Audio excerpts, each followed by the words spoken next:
Alors, tu fais moins le malin, Blake? La première fois que j'ai soupçonné ma femme de me tromper, elle était penchée sur le petit déjeuner de notre fille, un sourire béat devant son téléphone. Et c'était pas drôle. Pas le sourire fake, le sourire Instagram qu'elle réservait à ses amis des réseaux sociaux, mais un truc authentique. Un truc que j'avais pas entendu depuis des années, et ça aurait dû me mettre la puce à l'oreille, ma vie de banlieue soi-disant parfaite était sur le point d'exploser. Je m'appelle Jacques, et si vous vous attendez à une complainte sur mon incapacité à voir venir le coup, vous vous trompez d'histoire. Je dirige une entreprise de logistique qui transporte des marchandises dans 3 États. Je repère les tendances, les anomalies. Je remarque quand des chargements disparaissent, quand les chauffeurs sont trop souvent en arrêt maladie, quand les chiffres ne collent pas. Ce que je ne remarque apparemment pas, c'est quand ma propre famille décide de foutre le camp dans mon dos. Mais je m'emballe. Laissez-moi vous raconter ce mardi matin de mars où tout avait encore l'air normal, vu de l'extérieur. Moi, 41 ans, assis à mon îlot de cuisine avec une tasse de café froid, regardant ma femme, Sarah, faire sauter des pancakes tout en envoyant des textos à quelqu'un de plus marrant que son mari depuis 19 ans.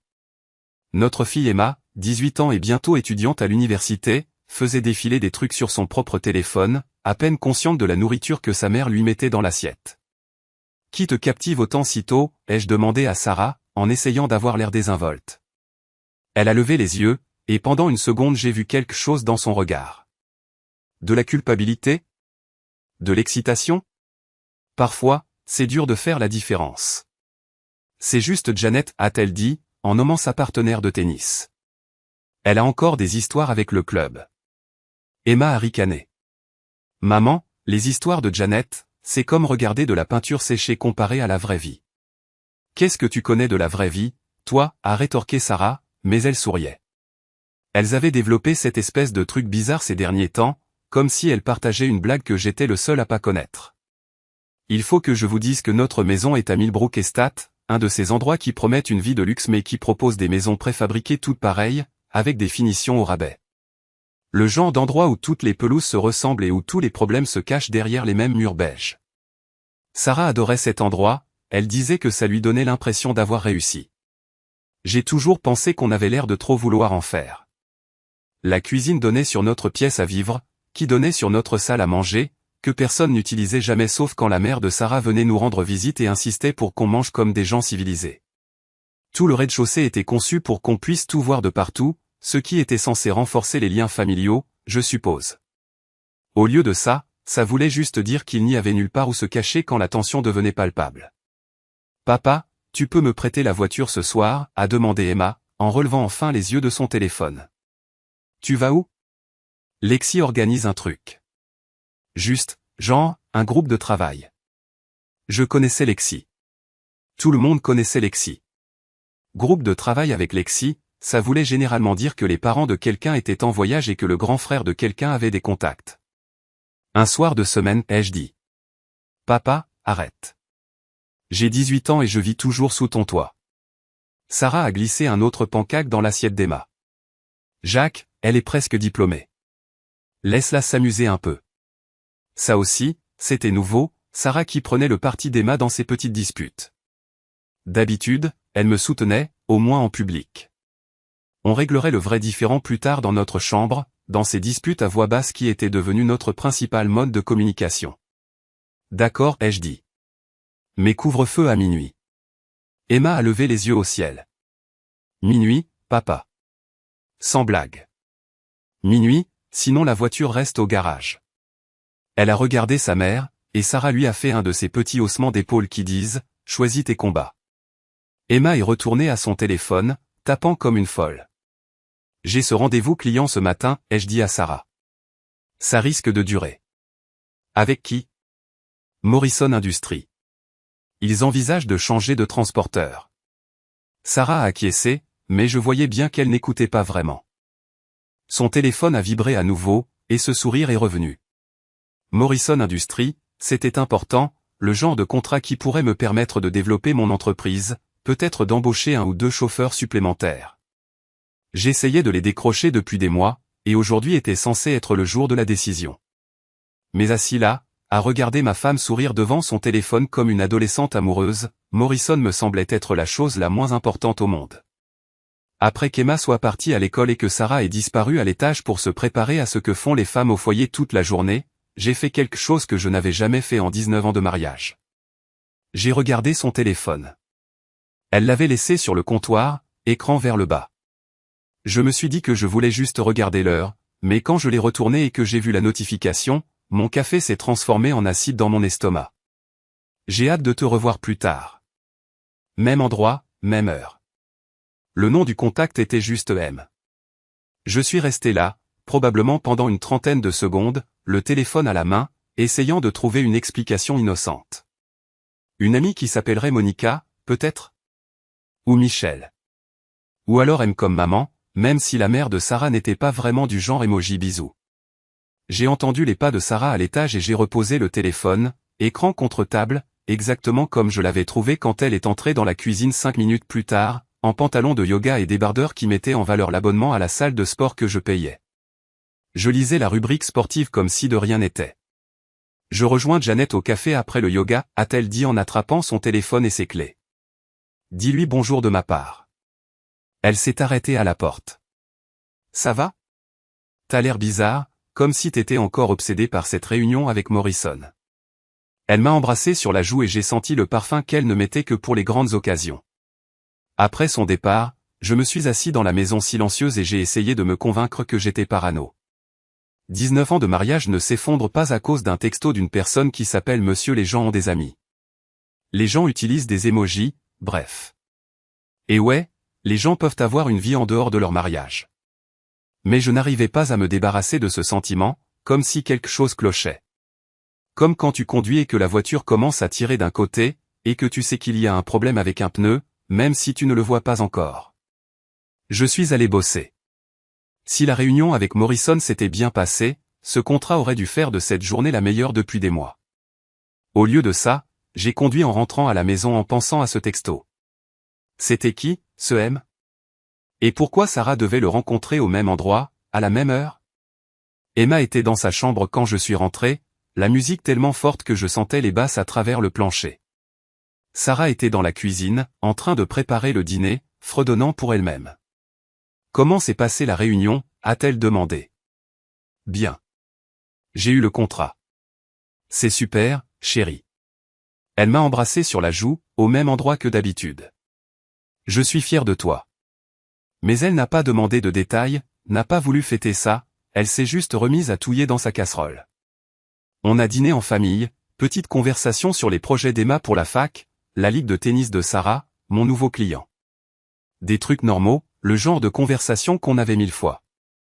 Mais en dessous, je n'arrêtais pas de penser à ce texto, observant le visage de Sarah pour y déceler le moindre signe culpabilité, excitation, n'importe quoi.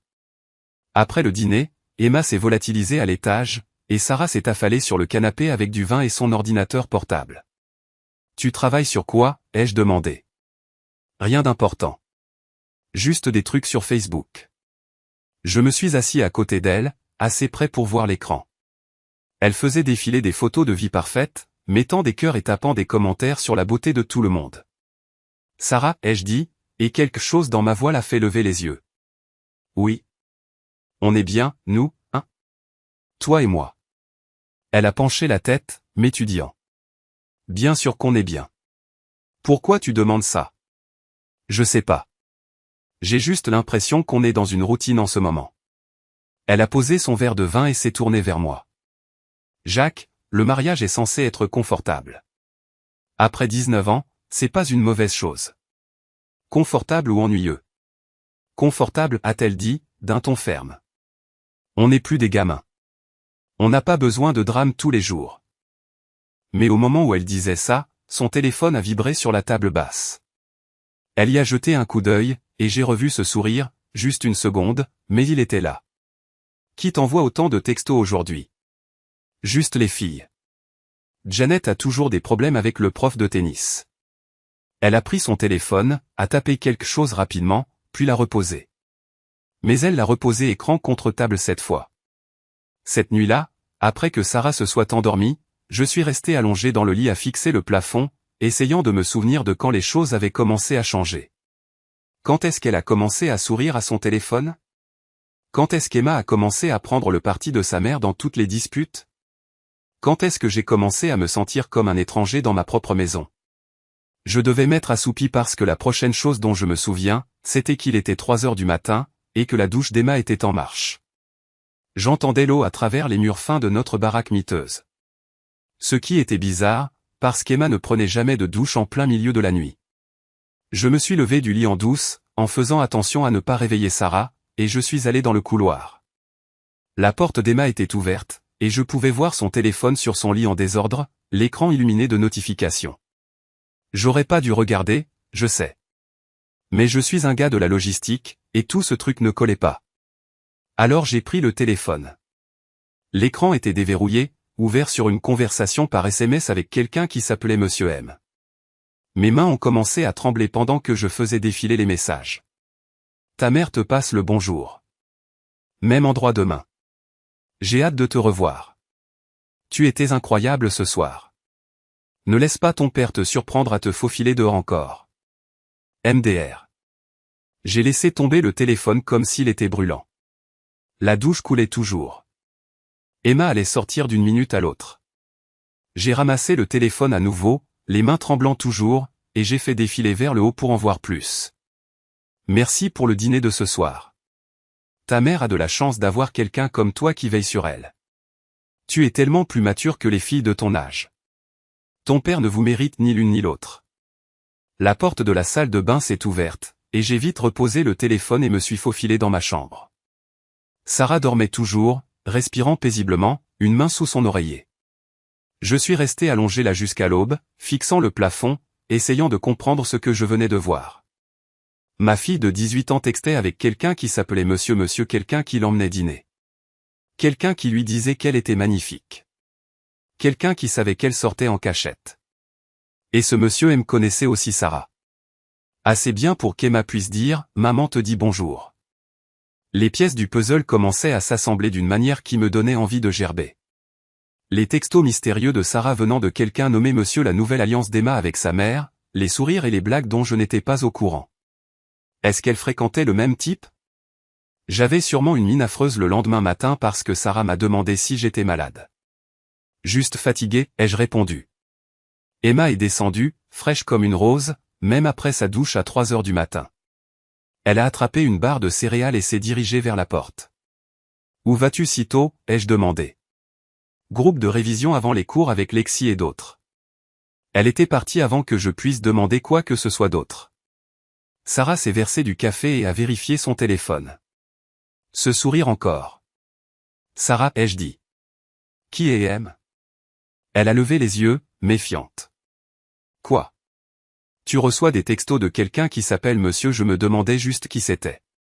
Elle a posé son téléphone et croisé les bras. Maintenant, tu fouilles dans mon téléphone? Non. J'ai juste remarqué les notifications. C'est le deuxième prénom de Janet. Margaret. Certaines d'entre nous apparaissent quand même dans le téléphone des autres. Ça paraissait plausible, logique. Mais la façon dont elle l'a dit, la façon dont elle évitait mon regard, me disait que ce n'était pas toute la vérité.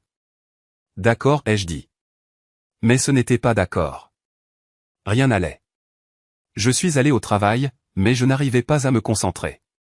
Je repassais sans cesse ces textos, la douche nocturne d'Emma, le nouveau parfum de Sarah et son soudain numéro de meilleure amie avec Emma. Vers midi, j'ai appelé Joey, mon chauffeur principal. Joey était avec moi depuis 8 ans, depuis que j'ai lancé l'entreprise. Il était loyal, intelligent et il sentait quand quelque chose n'allait pas. Chef, on dirait que vous êtes au bout du rouleau, a-t-il dit. J'ai besoin d'un service. Dis-moi. Il faut que tu suives quelqu'un. Un silence. Suivre quelqu'un? Genre espionnage. Juste voir où elle va. Encore un silence. C'est à propos de Sarah. Joey connaissait ma famille, venait à nos barbecues, connaissait Emma depuis qu'elle avait 10 ans. Il était divorcé aussi, avait vécu sa propre histoire de femme infidèle il y a 5 ans. Peut-être, ai-je dit. Qu'est-ce que tu veux que je fasse?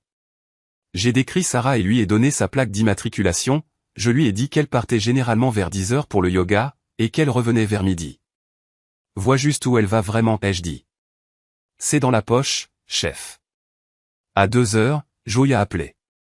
Elle n'est pas allée au yoga, a-t-il dit. Mon estomac s'est noué. Où est-ce qu'elle est allée? Un café sur la 5e rue. Elle y a rencontré un type. Grand, beau mec, qui conduit une BMW. Ils sont restés combien de temps? Environ 1 heure. Beaucoup de contacts. Chef, une main sur son bras, elle se penchait vers lui. On n'aurait pas dit que c'était juste des amis. J'ai raccroché et j'ai fixé le mur. Alors Sarah trompait. Après 19 ans, elle trompait avec un type en BMW rencontré dans un café au lieu d'aller au yoga. Mais ça n'expliquait toujours pas les textos d'Emma. À moins qu'elles ne soient toutes les deux avec le même type. Cette pensée m'a donné envie de gerber. J'ai couru aux toilettes et j'ai vomi mon déjeuner. Quand je suis rentré à la maison, Sarah et Emma étaient en train de cuisiner, riant de quelque chose sur le téléphone d'Emma. Elles ont levé les yeux, et pendant une seconde, j'ai vu de la culpabilité sur leurs deux visages. « Salut, chérie », a dit Sarah. « Comment s'est passée ta journée ?»« Bien. » J'ai attrapé une bière et je me suis appuyé contre le comptoir, en les regardant. Elles ne cessaient de se lancer des regards, comme si elles avaient un secret. « Papa, est-ce que je peux emprunter la voiture ce soir ?» a demandé Emma. « Où est-ce que tu vas ?»« Juste traîner avec des amis. »« Quels amis ?» Elle a hésité. « Juste des gens de l'école. » Les noms, Emma. « Sérieux, ce sont juste des gens. » Sarah a posé sa main sur l'épaule d'Emma. « Jacques, elle a 18 ans. Elle n'a pas besoin de te donner un itinéraire complet à chaque fois qu'elle sort, a dit Sarah. « Si, quand elle conduit ma voiture. » Le téléphone d'Emma a vibré. Elle y a jeté un coup d'œil, ce sourire sur son visage. « Laisse tomber, a-t-elle dit. J'irai à pied. » Marcher où, Emma? Oh mon Dieu. Juste dans le quartier. Mais elle était déjà en train de monter les escaliers, en textant. Après le dîner, Sarah a dit qu'elle allait au club de lecture. « Qu'est-ce que vous lisez ?» ai-je demandé. Elle a marqué une pause. « Un roman à l'eau de rose. » Ça ne t'intéresserait pas. Et c'est toujours. Ça s'appelle Le Jardin secret. Ce n'est pas un livre pour enfants? Non, c'est différent. La version adulte. Elle mentait. Je le voyais à la façon dont elle évitait mon regard. Tu rentres à quelle heure? 10 ou 11 heures. Ça dépendra de combien de temps on papote. Elle m'a embrassé sur la joue et est partie. Je suis resté assis là à me demander ce qui était arrivé à ma vie. Vers 9 heures, j'ai décidé de conduire. Je ne suis pas fier de ce que j'ai fait ensuite, mais à situation désespérée. Je suis d'abord allé chez Lexi, l'amie d'Emma. Pas de lumière, pas de voiture. Soit elle dormait toute à 9 heures du soir un jeudi, soit Emma n'était pas là. Alors j'ai fait le tour du quartier en voiture, à la recherche d'Emma, qui, disait-elle, marcherait. Rien. Finalement, j'ai conduit jusqu'au café où Joey avait vu Sarah. C'était fermé, mais il y avait un parking, et dedans, une BMW. La voiture de Sarah était juste à côté. Je me suis garé en face et j'ai attendu. À 10h47, Sarah est sortie par l'arrière, suivie d'un grand type en costume. Il l'a embrassée là, sans vergogne, et elle lui a rendu son baiser. Ensuite, Emma est sortie. Le type a pris Emma dans ses bras, et elle l'a serrée en retour. Tous les trois sont restés là à discuter, à rire, avant que Sarah et Emma ne montent dans la voiture de Sarah et ne partent. Je suis resté assis là pendant 20 minutes, essayant de comprendre ce que je venais de voir. Ma femme et ma fille, toutes les deux avec le même type, toutes les deux en train de se cacher, toutes les deux en train de me mentir en pleine figure. Le type est monté dans sa BMW et est parti, et je l'ai suivi. Il habitait au Riverside Towers, les appartements les plus chers de la ville. 3000 balles par mois pour un 2 pièces, avec un portier dans le hall. J'ai noté sa plaque d'immatriculation et je suis rentré à la maison. Sarah était déjà au lit, faisant semblant de dormir. La lumière d'Emma était éteinte, mais je l'entendais au téléphone. Le lendemain matin, j'ai appelé un détective privé. J'ai besoin qu'on vérifie une plaque d'immatriculation, lui ai-je dit. C'est à propos de quoi? Ma femme me trompe. Ça marche. Donnez-moi le numéro. 3 heures plus tard, il a rappelé. Martin Blake, m'a-t-il dit. 40 ans, travaille pour Consolidated Freight Solutions comme directeur régional. Divorcé, pas d'enfant, casier vierge à part quelques excès de vitesse. Consolidated Freight Solutions. L'un de mes principaux concurrents. Combien pour une enquête complète sur ses antécédents, ai-je demandé. 500. Faites-le. À la fin de la semaine, je savais tout de Martin Blake. Où il travaillait, où il vivait, où il allait à la salle de sport, où il faisait ses courses. Il gagnait un salaire à 6 chiffres, louait une BMW et était divorcé depuis 3 ans après que son ex l'ait pris en flagrant délit avec une collègue. Il avait aussi un schéma. Le détective privé a trouvé 2 autres femmes qui avaient été avec Martin Blake. Il s'était marié, et les 2 femmes étaient beaucoup plus jeunes que lui. Il les larguait quand il s'ennuyait ou quand les choses devenaient trop compliquées. Mais je n'avais jamais entendu parler de lui sortant avec une mère et sa fille en même temps. Samedi matin, Sarah me dit, je vais faire les boutiques avec Emma. Une journée entre filles. Pour resserrer les liens avant qu'elle ne parte à la fac, elle ajoute. Où allez-vous, ai-je demandé. Au centre commercial, peut-être. D'autres magasins. On pourrait déjeuner un morceau. Ce soir, peut-être, dit Sarah. Elle et Emma se sont lancés un de ces regards. Après leur départ, j'ai appelé Joy. J'ai besoin d'un autre service, lui ai-je dit. Tu veux que je les suive encore? Ouais, mais cette fois, je veux des photos. Patron, t'es sûr de ça? Parfois, il vaut mieux ne pas savoir. Je sais déjà. J'ai juste besoin de preuves. Joy a soupiré. Très bien. Je t'appelle dans quelques heures. 4 heures, mon téléphone sonne. Ça va pas te plaire, me dit Joy. Raconte. Elles ne sont pas allées faire les boutiques. Elles sont allées dans cet hôtel chic du centre-ville, le Riverside Grand. Elles ont rencontré le type à la BMW dans le hall. Tous les 3 sont montés ensemble. J'ai fermé les yeux. Ils sont restés combien de temps? Ils y sont encore. Tu veux que je continue à surveiller? Non. Reviens. J'ai raccroché et je me suis assis dans ma maison vide, acceptant enfin ce que j'essayais d'ignorer depuis des semaines. Ma femme et ma fille couchaient toutes les 2 avec le même type. Pas juste une infidélité, elles le partageaient comme une sorte de truc familial malade et tordu. Ce soir-là, Sarah et Emma sont rentrées avec des sacs de magasins où elles n'allaient jamais. Elles étaient toutes excitées et secrètes, chuchotant et me regardant. Comment s'est passé le shopping, ai-je demandé. Super, a dit Sarah. On a trouvé de belles choses pour la chambre d'Emma à la fac. Emma a soulevé un sac de Victoria's Secret. Maman m'a aidé à choisir des trucs de grande. J'ai failli vomir sur place dans la cuisine. Cette nuit-là, j'ai pris ma décision. Je n'allais pas les confronter. Pas tout de suite. D'abord, j'allais détruire la vie de Martin Blake de la même manière qu'il avait détruit la mienne. J'ai commencé petit. Martin Blake était fier de sa BMW, il la lavait et la cirait, se garait toujours à la même place à son appartement. Alors, première chose, je l'ai rayé. Pas profond, juste des rayures superficielles qui lui coûteraient $500 à réparer. Ensuite, j'ai commencé à passer des coups de fil. Consolidated Freight Solutions, comment puis-je vous aider? Le service des ressources humaines, s'il vous plaît. Un instant. Quand la responsable des RH a décroché, j'ai déguisé ma voix, je lui ai dit que j'étais inquiet qu'un de leurs directeurs ait des liaisons avec des clients.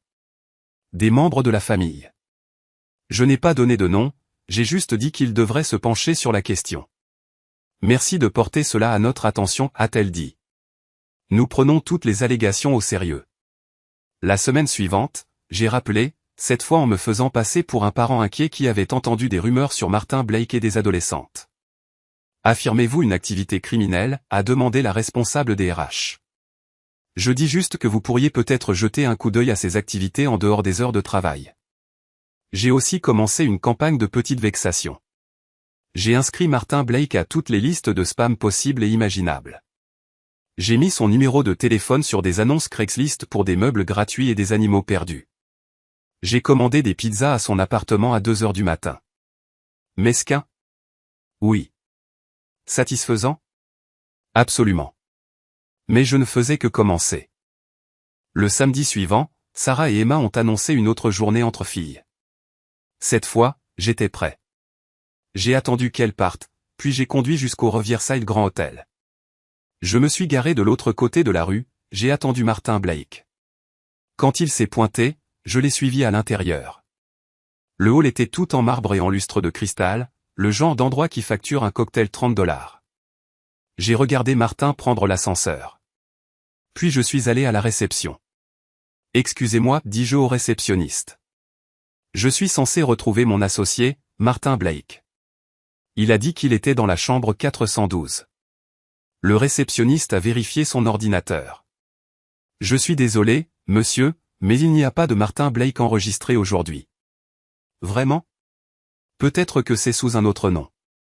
Il est avec 2 femmes, une blonde, une brune. Je suis désolé, monsieur. Je ne peux pas donner d'informations sur nos clients. Bien sûr.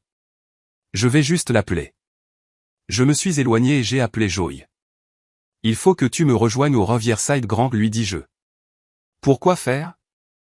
Je vais confronter ce fils de pute. Patron, c'est une mauvaise idée. Je m'en fous. J'en ai marre de me cacher. Joey est arrivé 20 minutes plus tard. Il a regardé mon visage, a secoué la tête. Tu es sûr de ça ? Jamais été aussi sûr de rien de ma vie.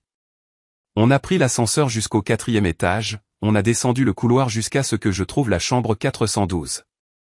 J'entendais des voix à l'intérieur. Le rire de Sarah, le gloussement d'Emma, et une voix d'homme que je ne connaissais pas. J'ai frappé à la porte. Les voix se sont arrêtées. J'ai frappé de nouveau. Qui est-ce ? La voix de Martin Blake. Maintenance de l'hôtel. Besoin de vérifier le thermostat. J'ai entendu des chuchotements, puis des pas. La porte s'est ouverte, et je me suis retrouvé face à face avec le type qui couchait avec ma femme et ma fille. Martin Blake était exactement comme je l'imaginais. Grand, beau, d'une manière corporate et générique. Vêtements chers, sourire confiant. Le genre de type qui n'a jamais eu à travailler pour rien. Il n'y a pas de problème avec le thermostat, dit-il. Non, dis-je, en le poussant pour entrer dans la chambre.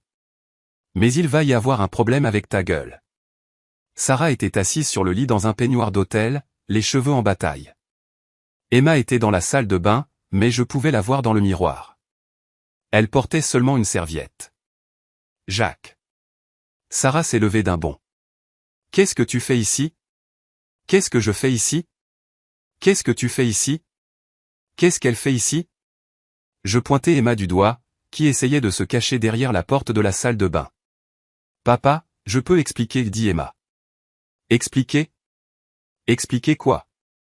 Comment toi et ta mère vous couchez avec le même type ? Martin Blake s'est interposé entre nous. Écoutez, je pense qu'il y a eu un malentendu. Je l'ai poussé fort, et il a trébuché en arrière contre la commode. Le seul malentendu, c'est que je pensais que ma famille avait un peu d'intégrité. Papa, ce n'est pas ce que tu crois, dit Emma, sortant de la salle de bain dans un peignoir d'hôtel. Ce n'est pas ce que tu crois. Vous êtes toutes les deux à moitié déshabillées dans une chambre d'hôtel avec un inconnu. Ce n'est pas un inconnu, dit Sarah. Martin, c'est... On est tous des adultes ici, Jacques. Elle a 18 ans. Justement. Elle a 18 ans. Elle peut prendre ses propres décisions. J'ai regardé ma femme, cette femme avec qui j'étais marié depuis 19 ans, et je ne la reconnaissais pas. La Sarah que j'ai épousée n'aurait jamais fait ça, n'aurait jamais partagé un homme avec sa propre fille. Depuis combien de temps, demandai-je. Sarah et Emma ont échangé des regards. Depuis combien de temps ça dure ? Quelques mois, dit Sarah à voix basse. Quelques mois. Je me suis assis lourdement sur la seule chaise de la chambre. Et vous avez décidé d'impliquer notre fille ? Papa, maman ne m'a pas impliqué. Je l'ai découvert toute seule. Découvert quoi ? Emma a regardé Martin Blake, qui a hoché la tête. J'ai vu les textos de maman par accident. J'utilisais son téléphone pour commander des pizzas, et Martin lui a envoyé un texto, alors je lui ai posé des questions à ce sujet. Et au lieu d'y mettre fin, tu as décidé de te joindre à la fête ? Ce n'est pas comme ça, papa. Martin nous fait nous sentir spéciales toutes les deux. Il nous traite comme des adultes. Il vous manipule. Martin Blake a finalement pris la parole. Monsieur Anderson, je comprends que vous soyez contrarié, mais personne n'est manipulé ici. Sarah et Emma sont toutes les deux des femmes intelligentes qui ont fait leur propre choix. Je me suis levé et je l'ai attrapée par sa chemise coûteuse. C'est ma femme et ma fille, espèce de malade. Papa, arrête. Emma s'est précipitée et a essayé de m'éloigner de Martin. Éloigne-toi de lui. Non. Tu ne peux pas contrôler avec qui je passe du temps. Je suis ton père. Tu n'es jamais là. Tu travailles tout le temps, et quand tu es à la maison, tu critiques toujours tout ce qu'on fait. Ce n'est pas vrai. Si, c'est vrai. Emma pleurait maintenant.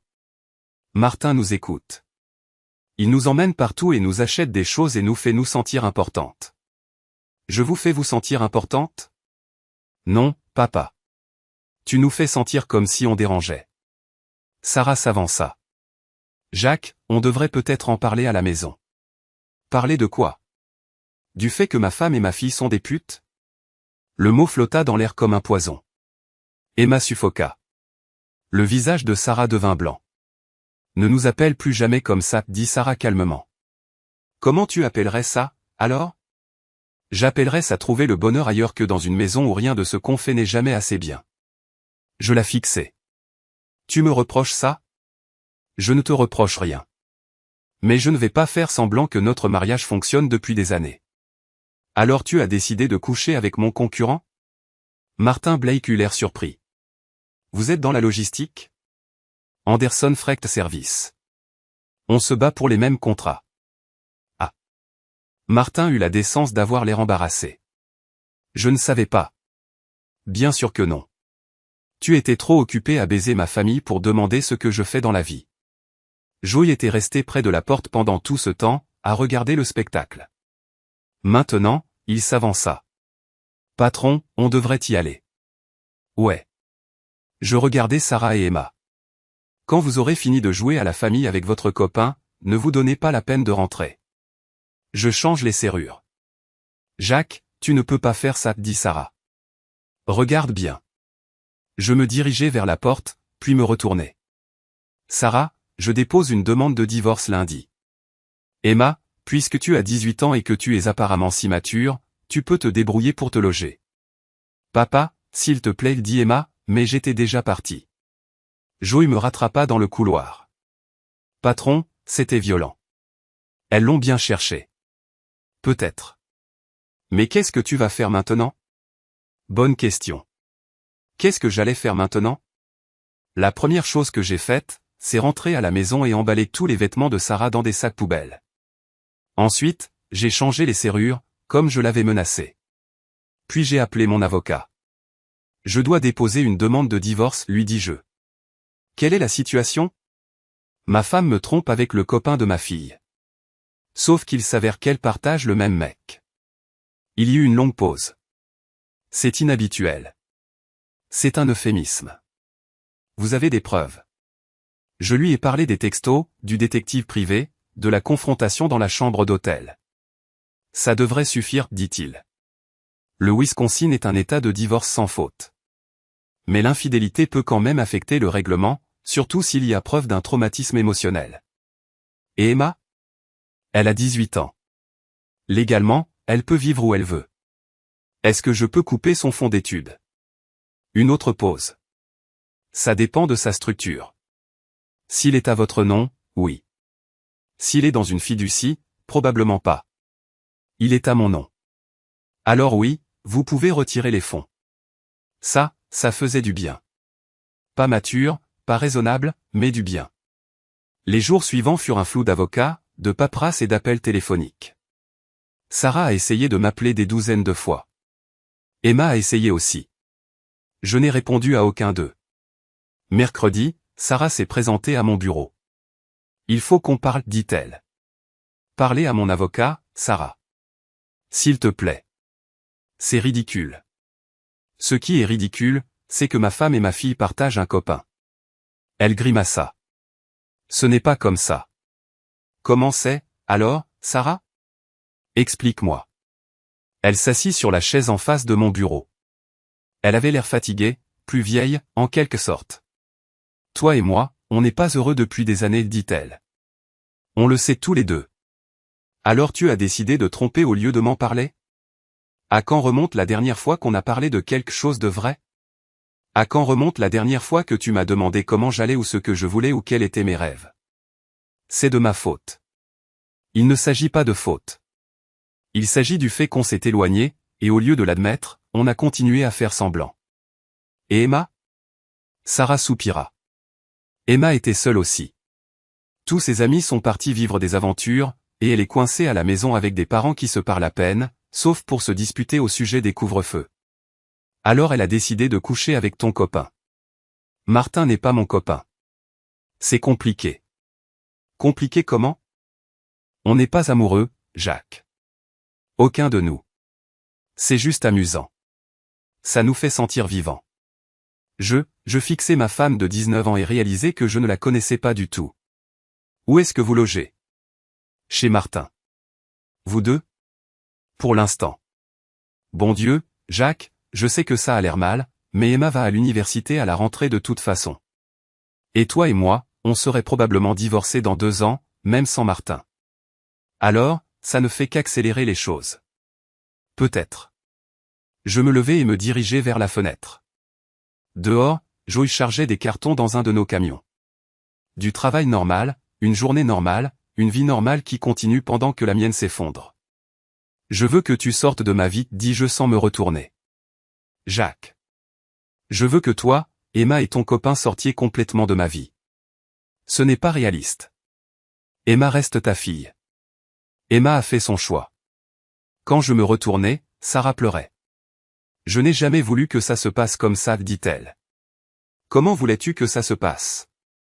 Je pensais que tu te battrais pour nous, pour moi. Me battre pour toi? Tu vis déjà avec un autre, avant même ça. Je pensais que tu remarquerais que j'étais malheureuse et que tu essaierais de réparer les choses. Je ne peux pas réparer quelque chose si je ne sais pas que c'est cassé. C'est cassé depuis des années, Jacques. Tu ne voulais juste pas le voir. Elle est partie après ça. Je suis resté assis dans mon bureau à fixer les papiers du divorce, en repensant à tous les signes que j'avais manqués ou ignorés. Ce week-end-là, j'ai décidé de passer devant l'appartement de Martin Blake en voiture. Je ne sais pas ce que je m'attendais à voir, mais j'avais besoin de savoir où ma famille vivait maintenant. La BMW était garée à sa place habituelle, mais il y avait quelque chose qui clochait. Les pneus étaient à plat les 4. Je me suis garé de l'autre côté de la rue et j'ai attendu. Au bout d'1 heure environ, Martin Blake est sorti de l'immeuble et a vu sa voiture. Il en a fait le tour, vérifiant les dégâts, puis a sorti son téléphone. Pendant qu'il appelait l'assistance routière, j'ai appelé le numéro principal du complexe d'appartements. Je voudrais déposer une plainte pour tapage nocturne concernant l'appartement 4B, ai-je dit. Il y a de la musique forte et des soirées qui durent toute la nuit. Nous allons envoyer quelqu'un enquêter, a répondu le réceptionniste. J'ai raccroché et je suis reparti en voiture, me sentant un peu mieux. Ce n'était pas grand-chose, mais c'était déjà ça. Au cours des 2 semaines suivantes, j'ai rendu la vie de Martin Blake aussi difficile que possible sans enfreindre la loi. Je lui ai fait livrer des pizzas à son bureau pendant des réunions importantes. Je l'ai inscrit à des présentations de timeshare et à des consultations pour la lutte antiparasitaire. J'ai appelé le gestionnaire de son immeuble pour me plaindre d'activités suspectes et de visiteurs non autorisés. Mesquin? Absolument. Mais c'était mieux que de rester assis dans ma maison vide à m'apitoyer sur mon sort. Les papiers du divorce ont été déposés, et l'avocat de Sarah a répondu par une contre-requête demandant la moitié de tout, y compris mon entreprise. C'est là que j'ai décidé d'arrêter de jouer et de devenir sérieux. J'ai rappelé le détective privé. J'ai besoin de tout ce que vous pouvez trouver sur Martin Blake, ai-je dit. Vie personnelle, vie professionnelle, relevé financier ou tout ce qui pourrait être utile. Ça va vous coûter. Je me fiche de ce que ça coûte. 3 jours plus tard, il m'a rappelé avec un dossier qui faisait bien 5 cm d'épaisseur. Votre protégé Martin a des habitudes intéressantes, a-t-il dit. Par exemple? Il a un problème de jeu. Il doit environ 40 000 $ à des gens qui n'acceptent pas les paiements en retard, si vous voyez ce que je veux dire. Des bookmakers? Entre autres. Il a aussi falsifié ses notes de frais au travail. Rien d'énorme, mais assez pour se faire virer si son patron le découvrait. Quoi d'autre? Il a déjà fait le même coup avec d'autres familles. Il y a une femme à Springfield dont le mari a demandé le divorce l'année dernière après l'avoir surprise avec Martin. Le même schéma. Ça commence avec la femme, puis ça passe à la fille quand elle a 18 ans. Mon sang s'est glacé. Combien de fois a-t-il fait ça? Au moins 3 que je peux prouver. Peut-être plus. Et l'entreprise n'a jamais rien fait? Il est prudent. Il attend toujours que les filles soient majeures. Ne fait jamais rien au travail. Garde ça hors des locaux de l'entreprise. Difficile de monter un dossier. Qu'en est-il des dettes de jeu? C'est plus intéressant. Il s'avère qu'il a utilisé des cartes de crédit de l'entreprise pour couvrir certaines de ses pertes. J'ai des copies des relevés. J'ai souri pour la première fois depuis des semaines. Quels ennuis pourrait-il avoir pour ça? Fraude, détournement de fonds, peut-être d'autres accusations. Il risque une peine de prison sérieuse si quelqu'un porte plainte. Envoyez-moi tout.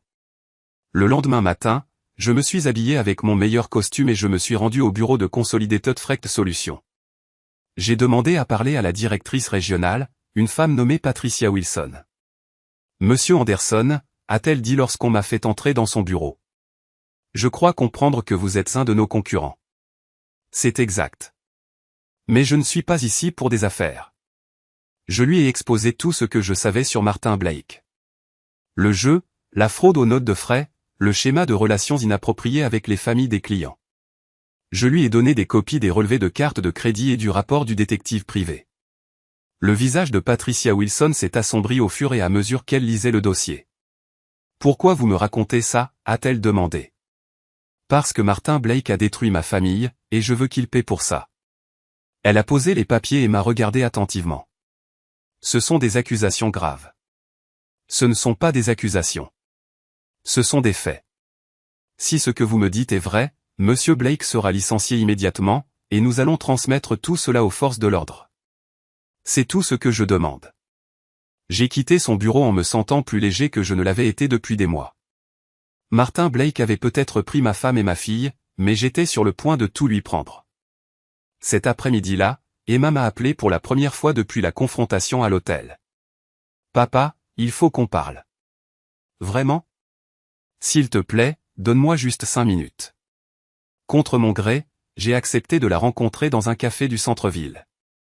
Elle était déjà là quand je suis arrivé, assise dans un coin, à une banquette, paraissant plus jeune que ses 18 ans. Merci d'être venu, dit-elle quand je me suis assis. 5 minutes. Papa, je suis désolé. Je sais qu'on a mal agi. Vraiment? Oui. Enfin, je croyais. Je croyais que Martin tenait vraiment à moi et à maman. Mais maintenant, je crois que peut-être, on était juste, je sais pas, un jeu pour lui. Qu'est-ce qui te fait dire ça, ai-je demandé. Des trucs qu'il dit quand il croit qu'on ne peut pas l'entendre. Comme hier, il était au téléphone, il parlait de leur truc mère-fille. Comme si on était une espèce de trophée. J'ai ressenti un mélange de soulagement et de tristesse. Le soulagement qu'elle finisse par voir Martin Blake pour ce qu'il était. Et la tristesse que ma fille doive la prendre de cette manière. Où est ta mère? Toujours chez Martin. Ouais, mais je crois qu'elle commence à avoir des doutes, elle aussi. Emma, tu pensais que quoi allait arriver? Tu pensais que ça allait marcher, d'une manière ou d'une autre? Elle s'est mise à pleurer. Je sais pas. J'imagine que je pensais que vous vous battriez peut-être pour nous. Ou qu'on trouverait tous un nouveau fonctionnement. Ou peut-être que toi et maman vous vous rendriez compte que vous ne vous aimiez pas vraiment de toute façon, et que tout le monde serait plus heureux. La vie, ça marche pas comme ça. Je le sais maintenant. J'avais envie de la serrer dans mes bras. Envie de lui dire que tout irait bien, de la ramener à la maison et de faire comme si rien de tout ça ne s'était passé. Mais je ne pouvais pas. Elle avait 18 ans, l'âge de faire ses propres choix, et c'étaient les conséquences. Qu'est-ce que tu veux de moi, Emma? Je veux rentrer à la maison. Tu ne peux pas. Pourquoi pas? Parce que tu l'as choisi lui, au détriment de ta famille. Tu as choisi le copain de ta mère au détriment de ton père. Papa, j'ai merdé. J'ai 18 ans. J'ai le droit de faire des erreurs. Pas de ce genre. Nous sommes restés assis en silence pendant quelques minutes. Emma n'arrêtait pas d'essuyer ses yeux avec une serviette, et je n'arrêtais pas de regarder ma montre. Tes 5 minutes sont écoulées, ai-je fini par dire. Papa, s'il te plaît. Je suis désolé. Je suis tellement désolé. Désolé, ça ne suffit pas, Emma. Je l'ai laissée assise au café et je suis retourné chez moi, dans ma maison vide. Ce soir-là, je me suis saoulé pour la première fois depuis la fac et je me suis effondré sur le canapé en regardant Sport Center. Le lendemain matin, Patricia Wilson a appelé. Monsieur Anderson, je voulais vous informer de l'évolution de la situation concernant Martin Blake. Quelle est la situation? Il a été renvoyé et escorté hors du bâtiment. On transmet les éléments financiers à la police. Ils décideront s'ils veulent porter plainte. Qu'en est-il de son appartement? Ce n'est pas vraiment notre problème, mais j'imagine que sa situation financière est sur le point de devenir très compliquée. Je l'ai remercié et j'ai raccroché, puis j'ai appelé le détective privé. Martin Blake vient d'être renvoyé, lui ai-je dit. C'était rapide. Je veux que vous continuiez à le surveiller. Je veux savoir ce qu'il fait ensuite. Vous êtes sûr de vouloir continuer à dépenser de l'argent pour ce type? J'en suis sûr. Cet après-midi-là, Joey est entré dans mon bureau, l'air inquiet. Patron, faut que vous voyiez ça. Il m'a tendu son téléphone. Sur l'écran, il y avait une publication Facebook de Sarah, certaines personnes pensent pouvoir ruiner la vie des autres par méchanceté et jalousie. Mais la vérité finit toujours par éclater. Jack Anderson est un mari dominateur et violent qui a chassé sa famille à cause de sa colère et de sa manipulation. Maintenant, il essaie de détruire la carrière d'un homme innocent parce qu'il ne supporte pas que sa femme et sa fille soient plus heureuses sans lui. La publication avait des dizaines de commentaires des amis de Sarah, pour la plupart favorables. Quelques personnes que je connaissais dans le quartier s'étaient jointes à la conversation avec leurs propres histoires sur la difficulté que j'étais. Patron, c'est mauvais, a dit Joey. C'est embarrassant, mais ce n'est pas mauvais. Les gens la croient. J'ai parcouru les commentaires. Les copines de tennis de Sarah, les amis d'Emma, des mères, des voisins que je connaissais depuis des années. Tous prenant le parti de Sarah, tous racontant à quel point j'étais un crétin, à quel point j'étais dominateur, à quel point j'étais déraisonnable. Laissez-les croire ce qu'ils veulent, ai-je dit, en rendant son téléphone à Joey. Mais ça me dérangeait plus que je ne voulais l'admettre.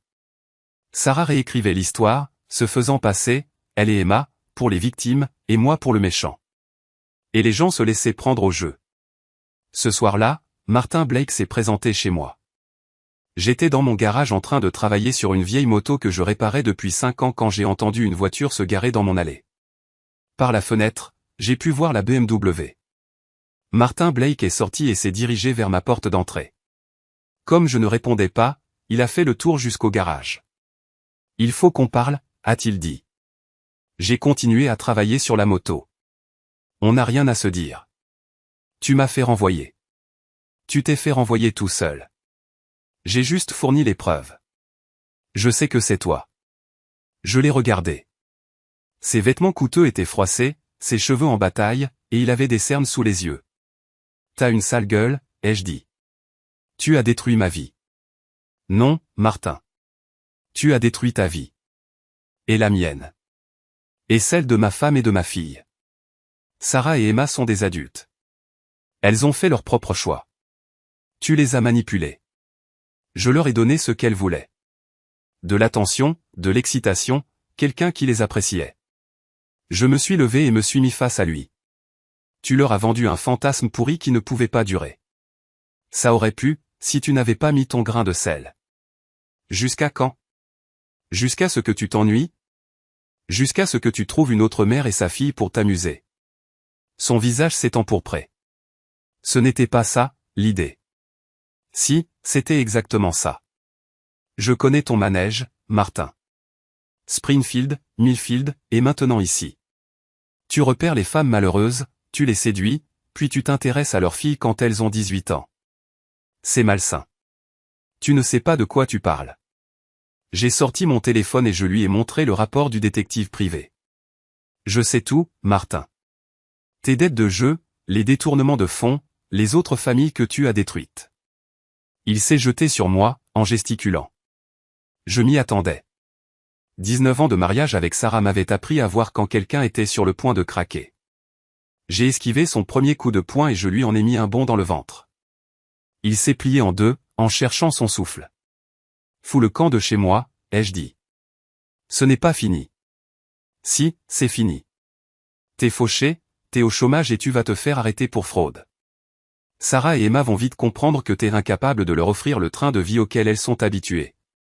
Et quand elles l'auront compris, elles vont te larguer, comme tu as largué toutes les autres. Il s'est redressé, toujours haletant. Sarah m'aime. Sarah aime ce que je représente. L'argent, les sensations fortes, l'attention. Enlève tout ça, et t'es juste un minable qui profite des femmes.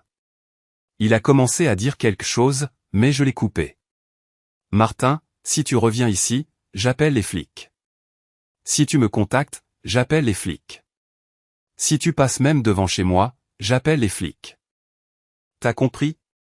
Il m'a fusillé du regard pendant quelques secondes, puis s'est retourné et est remonté dans sa voiture. Je l'ai regardé partir, puis je suis rentré et je me suis versé un verre. Mes mains tremblaient, mais je me sentais mieux que depuis des semaines. Les jours suivants ont été calmes. Pas d'appel de Sarah ou d'Emma. Pas de visite surprise de Martin Blake. J'allais au boulot, je rentrais à la maison, je bricolais ma moto et j'essayais de faire comme si les choses revenaient à la normale. Puis Joey a appelé avec des nouvelles. Patron, vous n'allez pas croire ça. Quoi? Martin Blake s'est fait arrêter pour fraude? Non, pour harcèlement envers une femme à Springfield. Apparemment, il maltraite son ex là-bas depuis qu'il a perdu son boulot. J'ai souri. Ça ne pouvait pas arriver à un type plus sympa. Il y a mieux. Sarah et Emma se sont pointés à son appartement hier pour constater que toutes ses affaires avaient disparu. Il s'est barré sans leur dire. Comment tu sais? Emma a appelé Lexi. Lexi a appelé sa mère. La mère de Lexi a appelé mon ex-femme. Mon ex-femme m'a appelé. Vous connaissez la chanson. Je connaissais la chanson. Les commérages dans les petites villes vont plus vite que l'éclair. Où logent Sarah et Emma maintenant? Hôtel en centre-ville, à ce que j'ai entendu. Mais leurs économies fondent. Ce soir-là, Emma m'a rappelé. Papa, j'ai besoin d'aide. De quelle sorte d'aide? Maman et moi n'avons nulle part où dormir. Martin est parti et on ne peut plus se payer l'hôtel très longtemps. Et tes amis? Papa, s'il te plaît. Je sais que j'ai merdé, mais je suis toujours ta fille. T'as 18 ans, Emma. T'es adulte. Les adultes se débrouillent pour savoir où ils vont habiter. J'ai pas d'argent. T'aurais dû y penser avant d'aller vivre avec Martin Blake. Il y a eu une longue pause. Papa, j'ai retenu la leçon. Je sais que ce que j'ai fait était mal. Tu ne peux pas me pardonner? Un jour, peut-être. Mais pas aujourd'hui. Et maman? Quoi, maman? Elle est désolée aussi. Vraiment? Parce que le post Facebook qu'elle a fait sur moi, disant que j'étais contrôlant et violent, ne sonnait pas vraiment désolé. Elle était en colère. Elle ne pensait pas un mot de ce qu'elle a dit. Elle pensait chaque mot. Papa, on est au bout du rouleau. Vous avez fait votre lit, Emma. Maintenant, vous allez vous coucher. J'ai raccroché et je me suis immédiatement senti comme un moins que rien. Mais j'avais aussi l'impression d'avoir raison. Elles avaient fait leur choix, et maintenant elles devaient en assumer les conséquences. Le lendemain matin, Sarah s'est pointée à nouveau à mon bureau. Jacques, il faut qu'on parle. Je croyais t'avoir dit de parler à mon avocat. Emma dort dans sa voiture. Votre fille dort dans sa voiture. Ça m'a touché en plein cœur. Et toi, tu dors où? Au même endroit. J'ai regardé ma femme, après 19 ans de mariage. Ses cheveux étaient en bataille, ses vêtements étaient froissés et elle avait l'air épuisée. Vous auriez pu éviter ça, ai-je dit. Je sais. Tu aurais pu me parler de nos problèmes au lieu de me tromper. Je sais. Tu aurais pu épargner Emma. Je sais. Elle s'est mise à pleurer. Jacques, je sais que j'ai merdé. Je sais que je t'ai blessé. Et je sais que j'ai pris des décisions terribles. Mais Emma ne mérite pas d'être punie pour mes erreurs. Emma a fait ses propres erreurs. Elle a 18 ans. C'est une gosse qui essayait de se venger de toutes les années où tu l'as ignorée. Je ne l'ai jamais ignorée, Jacques. À quand remonte la dernière fois où tu as eu une vraie conversation avec Emma? À quand remonte la dernière fois où tu lui as parlé de ses rêves, de ses peurs, ou de ce qu'elle voulait faire de sa vie? J'ai commencé à répondre, puis je me suis arrêté. Je ne m'en souvenais pas. Elle était seule, a continué Sarah. Nous l'étions toutes les deux. Et Martin a profité de cette solitude. Alors c'est de ma faute? C'est de notre faute à tous. Mais Emma n'est encore qu'une gamine et elle dort dans sa voiture. Je regardais le parking par la fenêtre. Joey était en train de laver un des camions, en rinçant la boue des livraisons de la veille. Boulot normal. Vie normale. Qu'est-ce que tu me veux, demandai-je. Je veux que tu laisses Emma rentrer à la maison. Juste Emma. Je me débrouillerai pour le reste. Elle a choisi de partir. Elle a choisi de faire une erreur. Ne la punis pas pour le reste de sa vie. Je pensais à Emma à 18 ans, l'âge qu'avait Sarah quand je l'ai rencontrée. Jeune, paumée, pensant tout savoir. Une condition, dis-je. Laquelle? Qu'elle s'excuse. Des vraies excuses. Pas juste je suis désolé. Qu'elle explique ce qu'elle a fait de mal et pourquoi c'était mal. Et qu'elle promette de ne plus jamais recommencer. Elle le fera. Et elle suit une thérapie. D'accord. Et toi, tu restes loin d'elle et de moi. Sarah acquiesça. Je resterai loin. Je suis sérieux, Sarah. T'as pas le droit de revenir dans nos vies quand ça t'arrange. T'as fait ton choix, et tu dois vivre avec. Je comprends. Ce soir-là, Emma s'est pointée devant ma porte. Elle avait l'air affreuse. Des vêtements sales, des cheveux gras, des cernes sous les yeux. Papa, je peux entrer? Je me suis écarté et je l'ai fait entrer. Elle a regardé autour d'elle comme si elle découvrait la maison. Ça n'a pas changé, dit-elle. Ça n'a pas changé. C'est toi qui as changé. Nous nous sommes assis dans le salon, chacun à un bout du canapé. Maman a dit que tu voulais que je m'excuse. Je veux que tu comprennes ce que tu as fait de mal. Emma prit une profonde inspiration. J'ai trahi toi et notre famille en me mettant avec Martin. J'étais en colère contre toi parce que tu travaillais tout le temps et que tu ne faisais pas attention à moi, mais ça ne me donnait pas le droit de te faire du mal comme je l'ai fait. Quoi d'autre? J'étais égoïste. Je me croyais si mature et sophistiqué, mais j'étais juste une gamine stupide qui s'est fait manipuler par un type dégueulasse qui se fait un plaisir de détruire des familles. Et je suis désolé. Pas seulement désolé de m'être fait prendre, mais désolé d'avoir fait ça. Désolé de t'avoir fait du mal. Désolé d'avoir foutu en l'air notre famille. Désolé d'avoir été trop conne pour voir ce que Martin était vraiment. J'étudiais son visage. Elle avait l'air sincère, mais elle avait déjà eu l'air sincère avant, aussi. Emma, si je te laisse rentrer, il y aura des règles. T'as compris? Je sais. Aucun contact avec Martin Blake. Jamais. Tu ne vois pas ta mère sauf si je dis que c'est d'accord. Thérapie 2 fois par semaine, travaux d'intérêt général le week-end. Et tu me rembourses les notes d'hôtel et tout ce que ce bordel m'a coûté. Comment je suis censé te rembourser? Je n'ai pas de boulot. Alors tu ferais mieux d'en trouver un. Elle hocha la tête. D'accord. Et si tu me mens encore une fois sur quoi que ce soit, même sur un petit truc, tu es dehors pour de bon. Je ne plaisante pas, Emma. Je suis sérieux. Une trahison de plus, un mensonge de plus, une décision stupide de plus, et tu te débrouilles toute seule. Définitivement. Je comprends. Je voulais la croire. Une partie de moi la croyait. Mais une autre partie savait que la confiance, une fois brisée, ne revient jamais vraiment. Tu peux rester, dis-je. Mais tu dors dans la chambre d'amis et tu paies un loyer dès que tu as un boulot. Merci, papa. Elle se mit à pleurer, et je sentis que je me radoucissais. Mais je ne pouvais pas me permettre de craquer. Pas encore. Au cours des semaines suivantes, Emma fit ce qu'elle avait dit qu'elle ferait. Elle trouva un emploi au supermarché du coin, commença une thérapie 2 fois par semaine, et passa ses week-ends à faire des travaux d'intérêt général dans un refuge pour sans-abri. Elle était polie, respectueuse et se tenait à l'écart de sa mère. Mais je voyais bien qu'elle luttait. Elle avait perdu la plupart de ses amis, soit parce qu'ils n'approuvaient pas ce qu'elle avait fait, soit parce qu'elle était trop gênée pour les affronter. Elle était seule, isolée, et travaillait pour un salaire qui atteignait à peine le minimum. Une partie de moi la plaignait, mais une plus grande partie de moi pensait qu'elle le méritait. Puis, 3 semaines après qu'Emma ait réintégré la maison, j'ai reçu un appel de Patricia Wilson de chez Consolidated Freight. Monsieur Anderson, j'ai pensé que vous voudriez savoir que Martin Blake a été arrêté à Springfield pour harcèlement. J'ai entendu parler de ça. Il est également accusé de fraude en rapport avec des irrégularités dans ses notes de frais.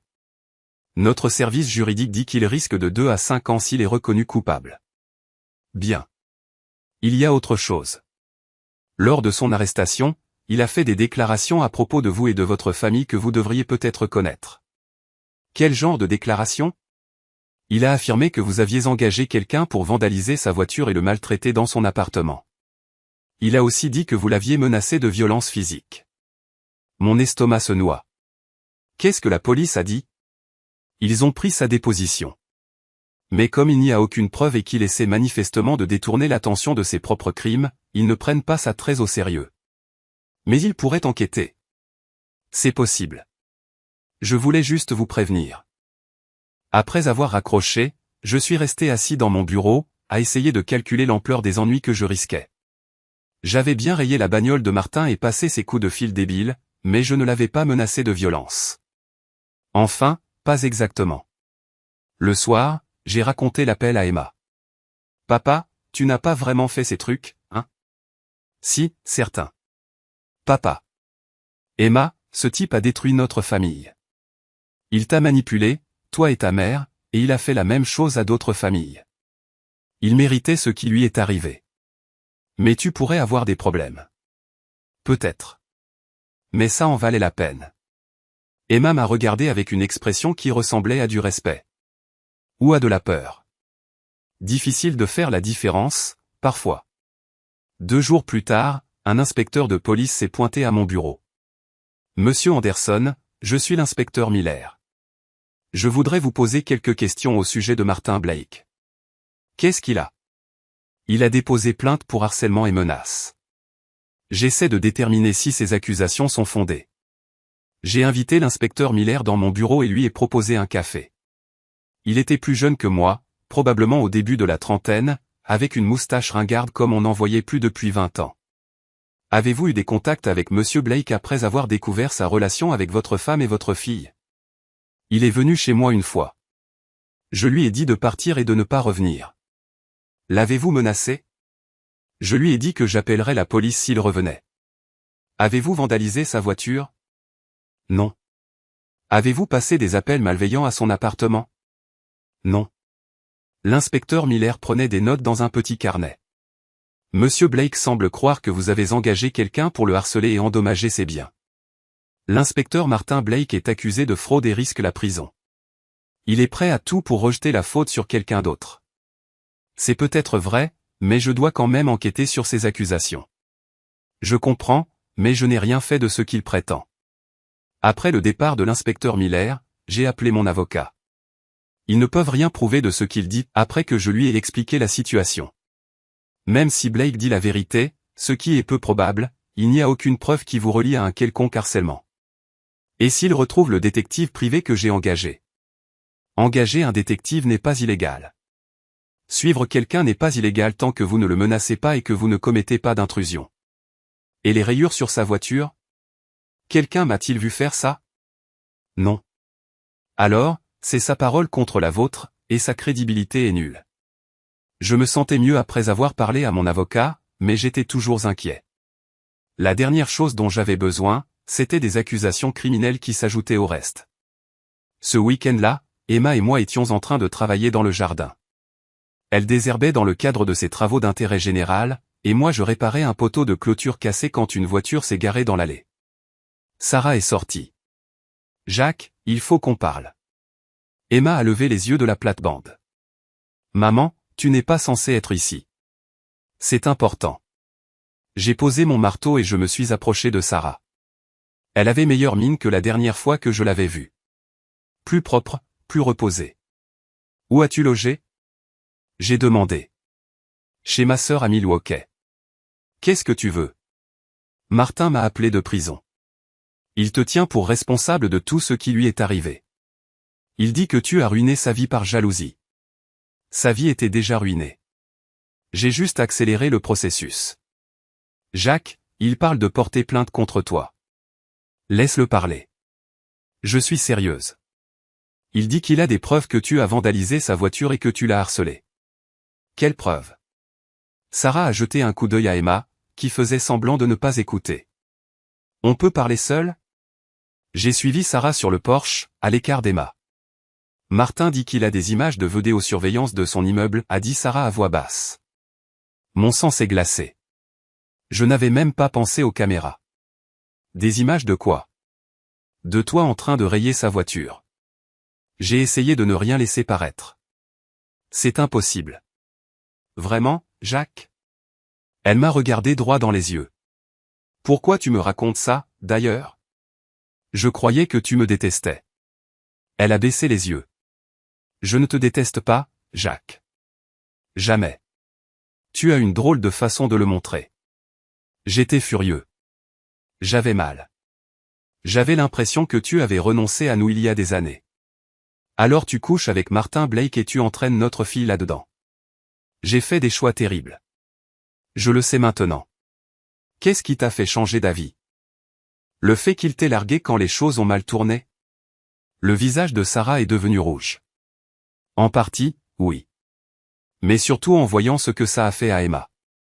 J'ai jeté un coup d'œil à Emma, toujours en train de désherber mais clairement en train d'essayer de nous entendre. Elle a vécu un enfer, a poursuivi Sarah. Elle a perdu ses amis, elle a dormi dans des voitures, elle travaille dans une épicerie pour le salaire minimum. Et c'est de ma faute. C'est de sa faute aussi. Elle a 18 ans, Jacques. Elle était en colère, stupide, et elle a fait un mauvais choix. Mais elle en paie le prix maintenant. Tant mieux. Peut-être qu'elle en tirera une leçon. Sarah s'est approchée. Jacques, Martin est vindicatif. Et alors? S'il a la preuve que tu as saccagé sa voiture, il s'en servira. Pas parce qu'il se soucie de la justice, mais parce qu'il veut te faire du mal. Pourquoi ça t'inquiète qu'il me fasse du mal?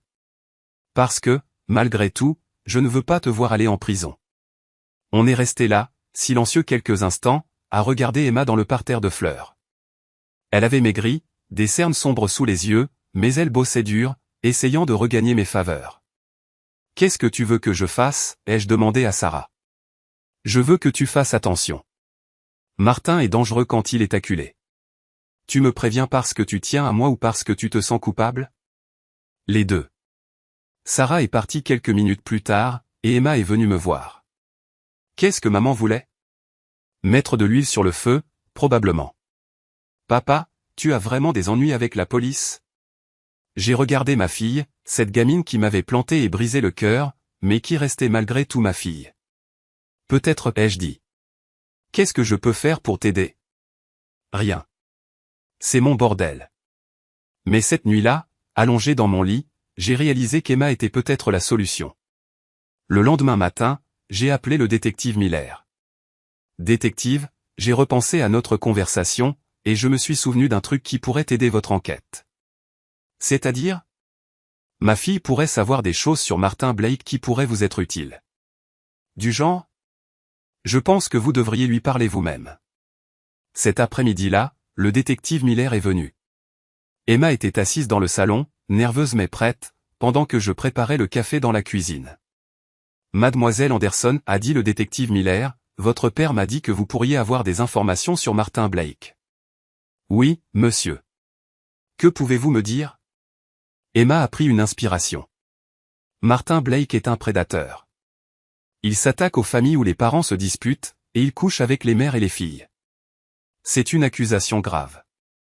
C'est la vérité. Il s'en vantait.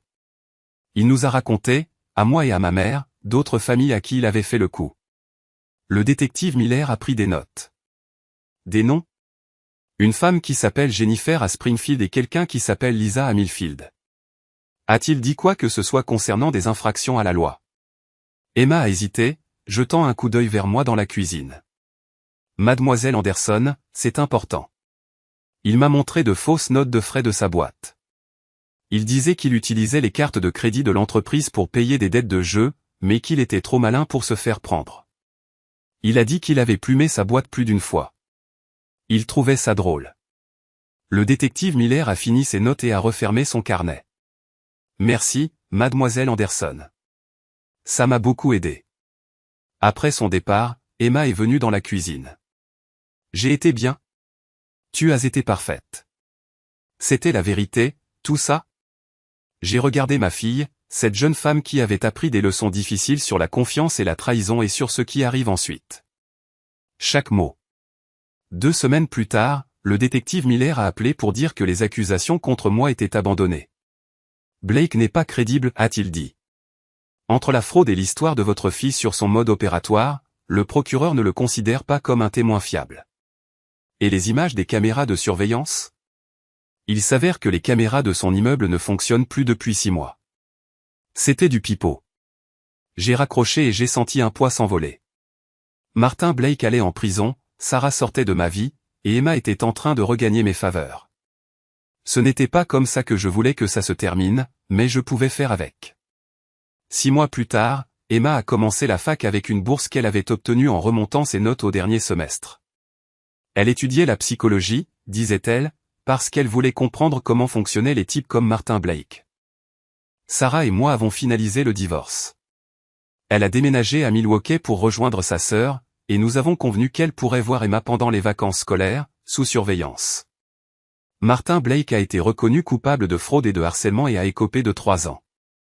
J'ai continué à gérer mon entreprise, à bricoler sur ma moto, à vivre dans ma maison vide à Millbrook Estate. Et parfois, tard dans la nuit, je m'asseyais dans mon garage et je pensais à la vitesse à laquelle une vie peut s'écrouler et à la lenteur avec laquelle on la reconstruit. Mais la plupart du temps, j'essayais de ne pas y penser du tout.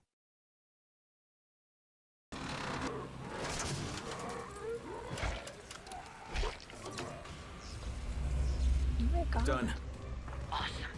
Now find the control panel at the base of the mast and turn it on. This thing. We didn't even have to go up. Nope. Amplifier. Not that. I mean, it does look like we have to at some point. Powerhouse. It does, yeah. Yeah. Just get to the top. Yeah, there you go. No That's a good sweat. Oh, okay. But we can't.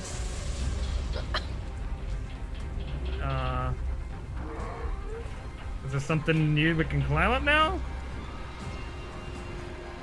Ah, shit, the cable snapped. Does the door open? Yeah, that would open the door in the center. You've got to be fucking kidding me! I can't see anything. We're gonna climb it up here. That pissed off a lot of zombies. Where the fuck am I going here? Oh, okay. I didn't mean to do that. I didn't mean to do that. Cool. I was trying to heal myself. I don't know why it does that. Making my way up.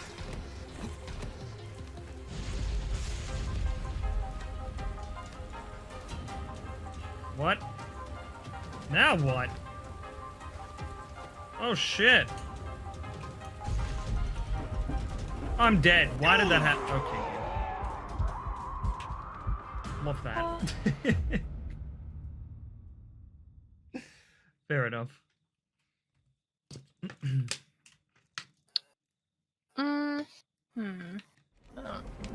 Oh, hi. Oh, look at that. It put me up here. Nice. I don't even know how it did that. Maybe because I was over here. I've fallen. Oh my god. Okay, I'm fine.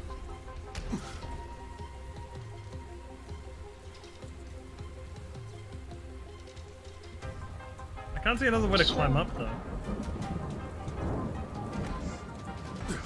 Unless it's these fucking... Oh, it actually might be.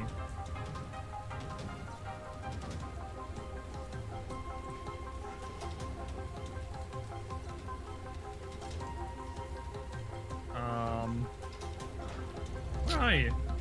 Oh. Under you. I just... I'm confused.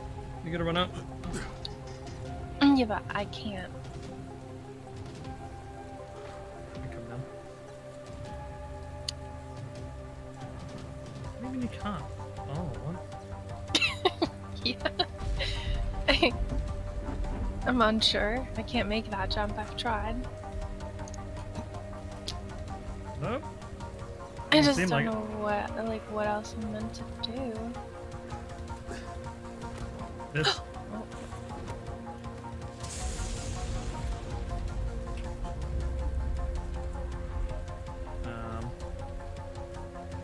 This part confuses the fuck out of me.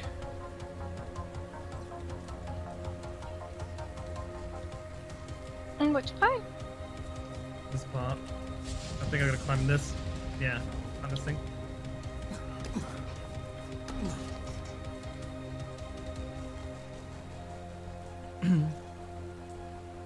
Behind you. Yeah, no, I was just looking. Because there's a bunch of them.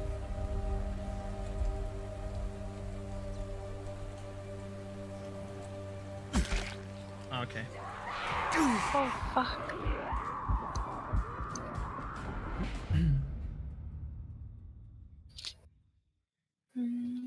Should put you back up here, I assume.